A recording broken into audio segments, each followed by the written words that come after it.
Foods have made a huge impact in the diets of many of us over the last decade. But despite all that attention, healthy foods have not exactly been a hot item for most kids and teenagers. All of that, however, could soon be changing, partly as a result of a school district in America's heartland, where they've been cooking up some sizzling results. Barbara Stitt may not look like a radical, but she's leading what could be a revolution in how we feed our kids in school. We can't keep putting the hydro... Central High is an alternative school. Students here are considered at risk. I'm not hungry because I've actually eaten breakfast when normally I didn't before I got to come to school and have it. We know that they're coming to school partly because they know they're going to get a good meal here, and that gets them in the door. Soon, it was time for step 2, lunch. We put in the kitchen, put in the cooks, provided the fresh whole foods, eliminated the fast foods, the vending machine foods.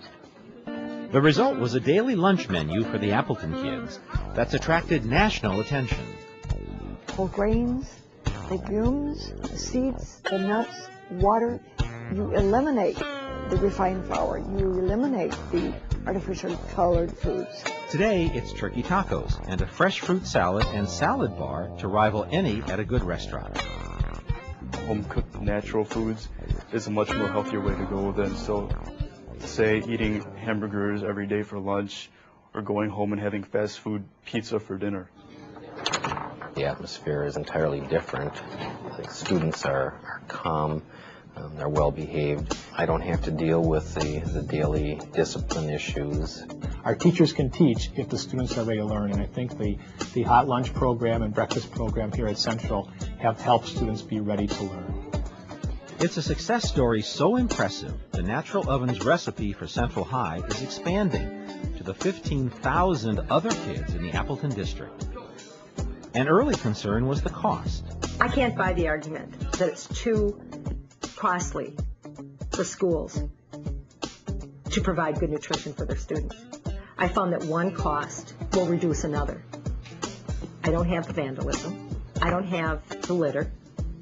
I don't have the need for high security. We've cut $5 million out of our operational budget in the last 2 years. We did 35 focus groups in the community, and not one person brought up the issue of you should get back into junk-type foods because they see that healthy lifestyles is important. Barbara Stitt says the Appleton schools are merely fulfilling a promise made by the federal government in the National School Lunch Act half a century ago. The foods that we brought into the school were really the foods that were mandated in 1946, which was fresh, whole fruits, vegetables, whole grains, highly nutritious foods.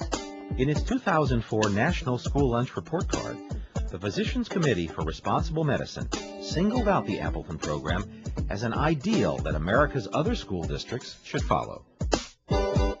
Barbara believes returning healthy, chemical-free food to schools might hold the answer to other health concerns plaguing young people: obesity, ADD, heart disease, even diabetes. I feel personally that this is the most important thing facing our nation, because if we have 75% or more of our students not being able to work up to their level of ability, we're losing so much. And we can't really keep doing this to our children. We must give them respect for their health. One of the most remarkable results at Appleton was how they've cut their dropout rate at the high school for at-risk kids. It used to be 10%, but after they switched completely to natural foods, it's dropped to less than 1%. And Appleton is by no means the only school district in the country that's switching to healthier foods. In Olympia, Washington, school officials have replaced sugary juice drinks with the real thing, added an organic salad bar that's been a big hit with the kids, and contracted with local farmers to provide organic produce to schools. In Des Moines, Iowa, fruit, carrots, and other veggies are delivered to many classrooms every day. The kids can have as much as they want, and school officials say almost none is left over at the end of the day. In Los Angeles, Monroe High School has been encouraging students to eat healthier foods as part of a pilot program and seen a 74% decrease in fights in the first year of the program. School officials say they've seen a 50% increase in students eating a healthier lunch. And they say students recently lobbied and got a salad bar as part of the lunch offering. I love it. High school students lobbying for a salad bar. I guess there is hope.